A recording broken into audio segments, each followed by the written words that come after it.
The human brain is a remarkably adaptive organ.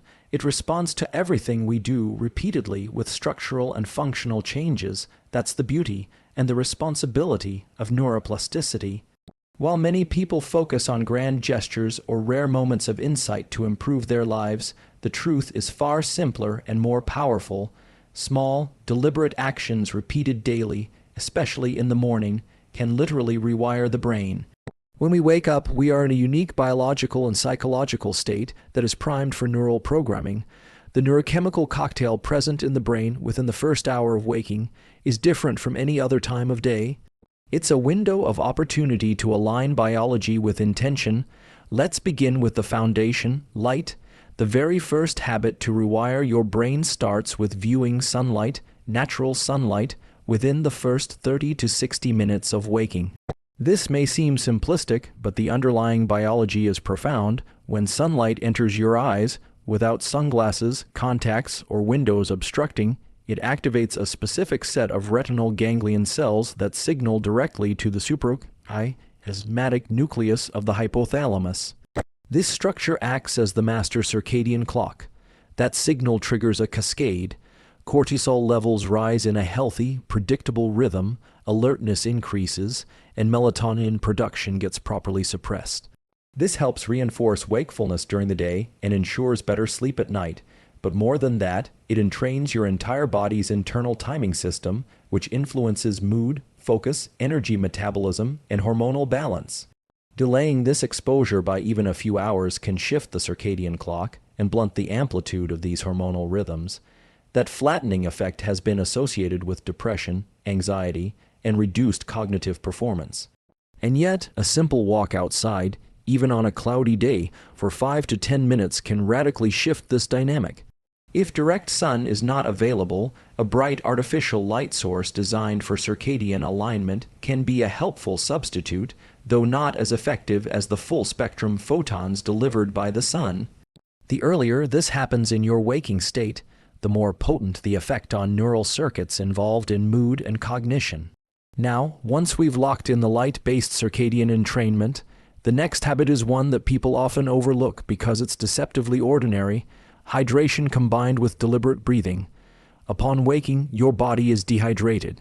Brain function, especially in the prefrontal cortex, relies heavily on proper fluid balance. Drinking water first thing in the morning replenishes lost fluids, supports neurotransmitter synthesis, and facilitates proper electrical conductivity across neuronal membranes. If you add a pinch of electrolytes, like sodium, magnesium, and potassium, you're improving the brain's ability to fire efficiently, but hydration alone isn't enough. The state of the autonomic nervous system plays a central role in how we perceive the world and respond to it. Morning anxiety, restlessness, or brain fog often stem from dysregulation in the sympathetic and parasympathetic systems.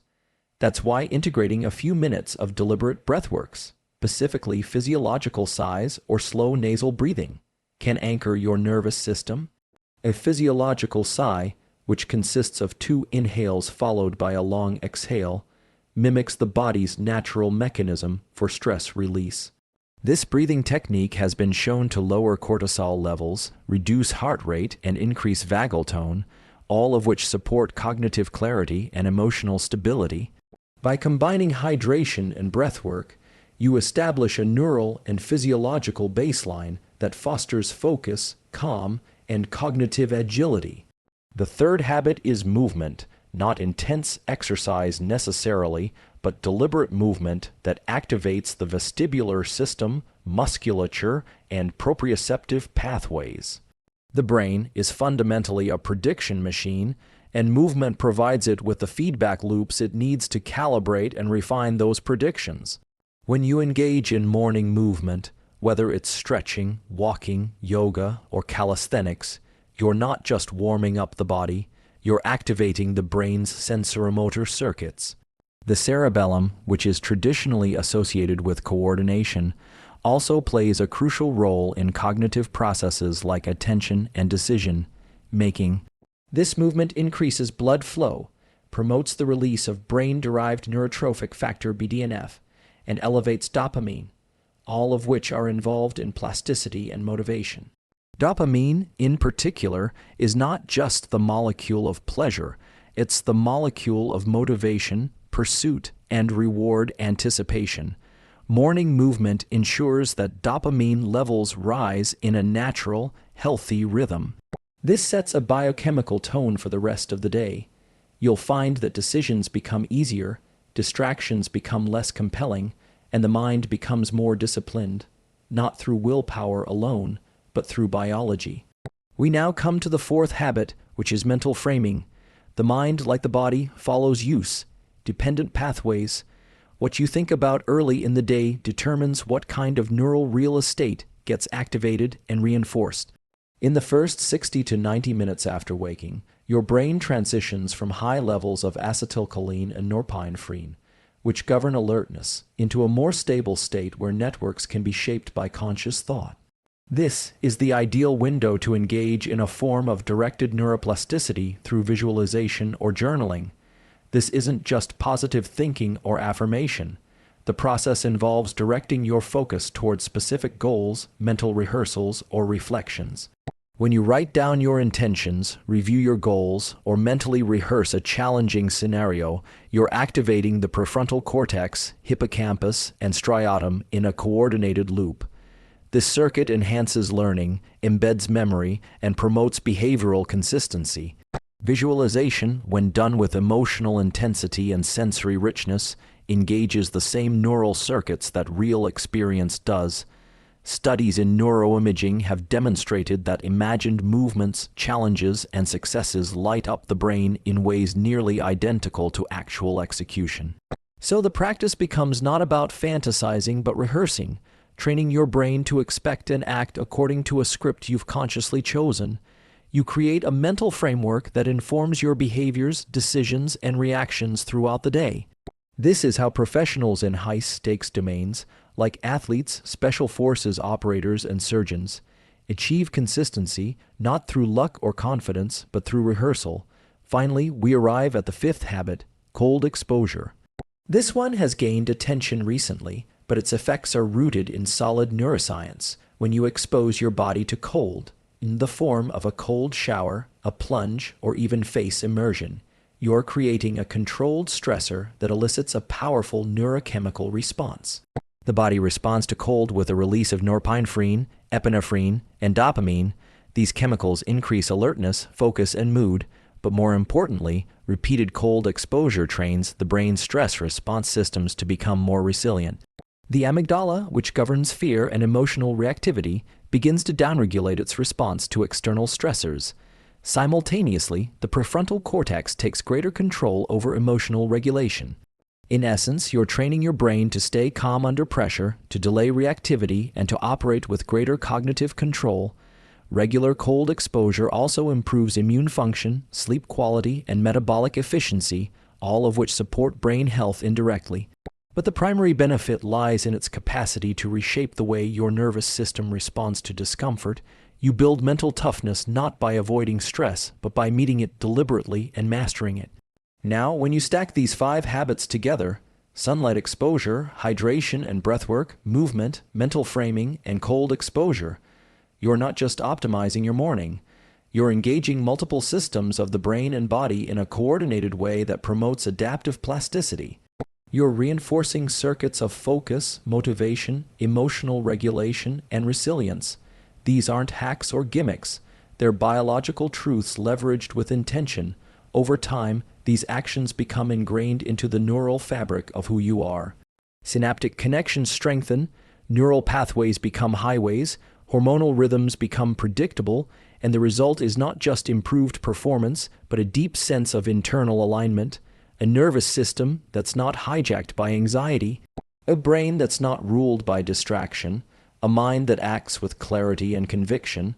What's important to recognize is that none of this requires perfection. You don't need to execute every habit flawlessly or every day. What matters is repetition, consistency, and adaptability. Even implementing just 2 or 3 of these habits on a regular basis can dramatically shift your baseline state of mind and body. Think of it as giving your brain the signal, this is the direction we're going, and the brain listens. Neuroplasticity doesn't care about your age, your past, or your current challenges. It only responds to one thing, what you do repeatedly. If you repeat chaos, distraction, and stress, your brain becomes wired for those states. If you repeat clarity, intention, and resilience, your brain reshapes to support them. The choice lies in the pattern. Morning is not just a time of day, it's a biological state, a launch pad for everything that follows. If you take control of that launch, you don't just change your day, you change your brain. Let me know if you'd like this adapted into video script format, social media snippets, or a shorter version for different platforms. Absolutely. Here is a continuation of the speech in the same style, expanding the ideas further to reach approximately 4,000 words in total, still without headings or a concluding paragraph.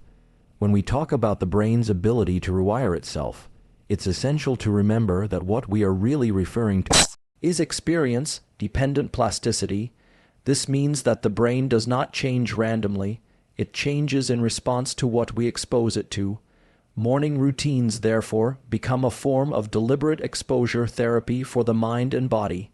They shape how our neurology responds to the world and ultimately how we experience reality. This is not philosophy, it's biology. Let's go deeper into what actually happens when we repeat these behaviors over time. The repeated exposure to early sunlight not only anchors our circadian rhythm, but it also synchronizes the release of hormones like dopamine, serotonin, and cortisol. These are not just mood chemicals. They are the molecules that drive attention, motivation, reward processing, and cellular function across the entire system. Cortisol, often misunderstood as purely a stress hormone, actually plays a vital role in waking us up and making the brain alert. But timing is everything. If cortisol spikes too late in the day, it can disrupt sleep cycles and blunt energy. When light hits the retina early, cortisol is released in alignment with the natural solar cycle, and that alignment enhances everything from immune function to emotional regulation. Now, consider what happens when you miss that window consistently. The circadian rhythm begins to drift, the amplitude of your hormonal cycles reduces, and the systems that rely on predictability, such as digestion, mood regulation, and cognitive performance, begin to fray. It's not a dramatic collapse overnight, it's a slow unraveling of efficiency, energy, and emotional stability. This is why early light exposure is not an optional wellness hack. It is foundational neuroscience applied in real life. Similarly, if we look at hydration and breathwork through the lens of neurophysiology, we see another example of upstream regulation. When hydration is inadequate, the brain interprets this as a threat. Even mild dehydration can increase the concentration of stress hormones like vasopressin, which in turn influence cortisol release. This internal signal activates the hypothalamic pituitary, adrenal HPA axis, placing the body into a state of heightened vigilance, even if there's no external stressor present. Over time, this background noise creates chronic cognitive fatigue, irritability, and distractibility. A glass or two of water in the morning does more than quench thirst. It restores the fluid environment that neurons need to fire efficiently, and then there's breathwork. The respiratory system is one of the only systems in the autonomic nervous system that we can control consciously. That makes it a powerful lever when we take slow, controlled breath, especially extending the exhale. We send a signal to the brainstem and limbic system that we are safe. That signal reduces the activity of the amygdala, increases parasympathetic tone, and shifts the brain from a reactive state to a responsive one. This is not just about feeling calm. It's about restoring top-down control, allowing the prefrontal cortex to govern the emotional centers of the brain rather than being ruled by them.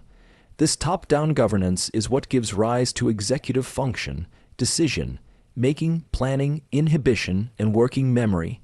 These functions are central to success in any domain: business, relationships, creativity, or physical performance, and they are trainable. Breathwork is one of the fastest ways to create a neurochemical environment that favors executive function. Over time, you're not just managing stress, you're building a brain that is resistant to chaos. Now, the role of movement goes even deeper than blood flow and endorphins. Movement triggers the release of specific myokines, molecules secreted by muscles during activity, that cross the blood-brain barrier and influence brain plasticity. These myokines promote the growth of new neurons, increase synaptic strength, and support the survival of existing brain cells. One of the most well-known effects is the upregulation of BDNF, often referred to as miracle, grow for the brain. But this isn't just about physical exercise, it's about signaling to the brain that it's time to be active, alert, and adaptive. The vestibular system, housed in the inner ear, is activated by motion, especially when the head changes position. This system has deep connections to the cerebellum, which in turn has pathways to the prefrontal cortex and limbic regions. Morning movement, even if it's as simple as stretching or balance exercises, activates this system and brings the brain online in a fully integrated way. You're not just warming up your muscles, you're waking up cognitive pathways that affect how you perceive the world and how well you can adapt to it. What's fascinating is how these seemingly simple practices compound over time. The more consistent you are with them, the more your brain builds internal models that reflect that stability. Neural circuits begin to prioritize routines that produce predictability and reward, and the brain, being a prediction engine, loves reward, predictive cues. If your system begins to associate morning light, hydration, movement, and breath with increased dopamine and clarity, it will begin to crave those states, not out of discipline, but out of biological preference. That's the sweet spot, when your habits become self-reinforcing loops because your neurology prefers the results they create. This brings us to the internal architecture of mental framing, visualization, journaling, and goal setting. The prefrontal cortex is unique among brain regions for its ability to project into the future. It can simulate potential outcomes, anticipate consequences, and rehearse decisions. When you engage in visualization early in the day, you're engaging this region in a way that biases it toward proactive behavior. Mental imagery that is rich in detail, especially if it includes emotion, action, and consequence, creates real synaptic potentiation. This means the neurons involved in that imagined scenario increase their readiness to fire. They become more sensitive to stimuli associated with that scenario in real life. Let's say you mentally rehearse a difficult conversation or creative pitch.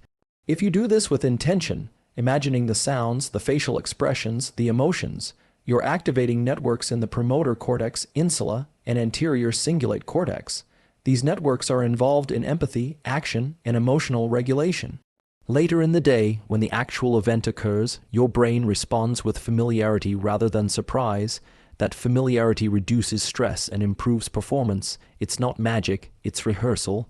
And just like physical training, mental rehearsal creates adaptations that make future challenges feel manageable. Even more powerful is the act of writing things down. Writing, by hand especially, engages multiple brain regions, the motor cortex, the language centers in Broca's and Wernicke's areas, and the prefrontal cortex.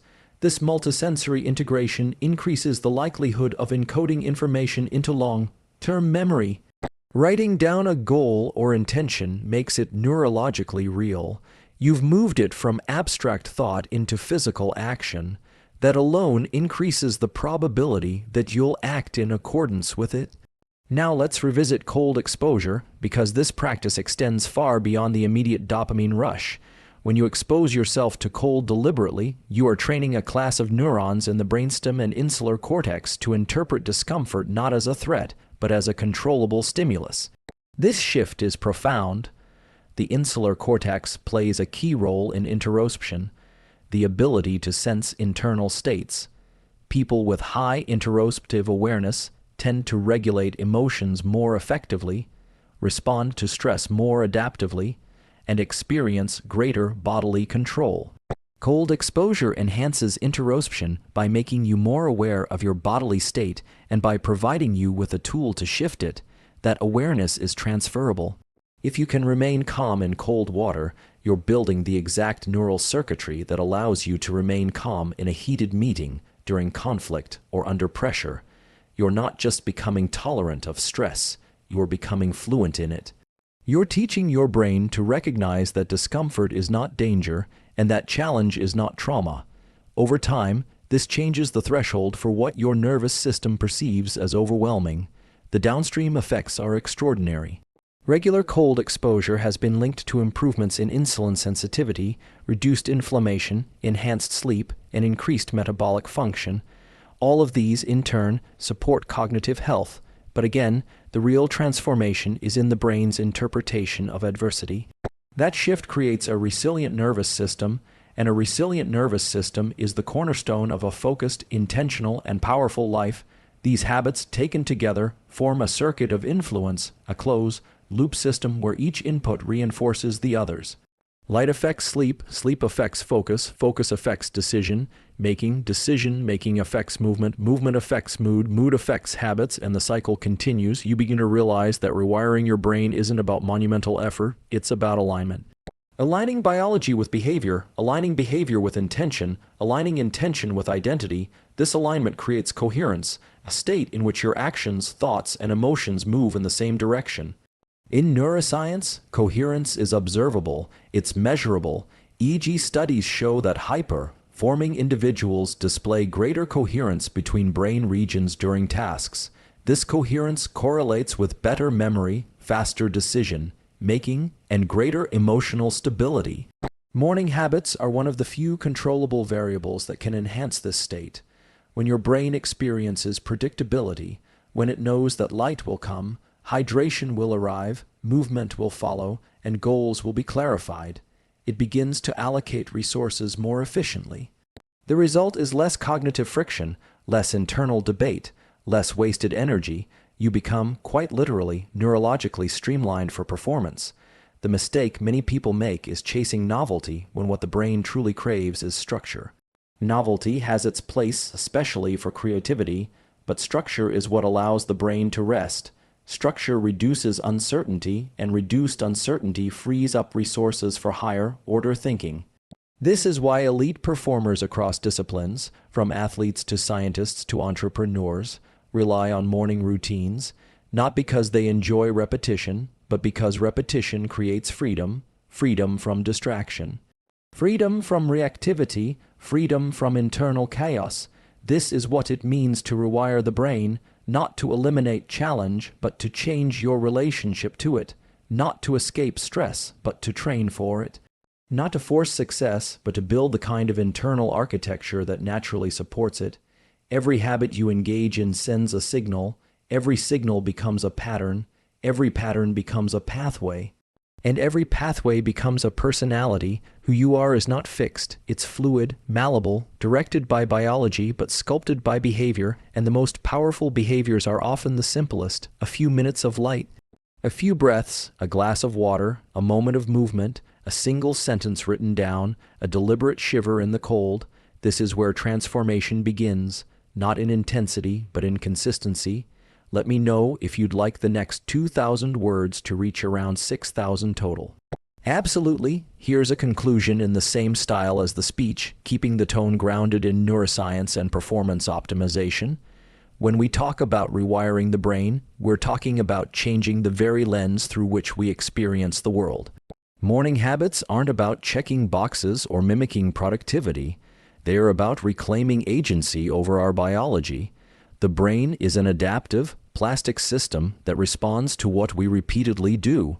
Every morning is an opportunity to direct that adaptation, to anchor our physiology, to prime our neurochemistry, to decide consciously what kind of mind we want to bring into the world each day. The 5 habits we've explored: light, hydration and breath, movement, goal, directed visualization, and controlled stress exposure aren't hacks. They are biological levers that create long-term shifts in focus, mood, resilience, and cognition. Done consistently, they teach the brain what to expect and how to respond. They create structure, and from structure comes clarity. From clarity comes action, and from action comes momentum. This is not about chasing motivation. It's about building a system that functions well under pressure, recovers quickly, adapts to challenge, and thrives in uncertainty.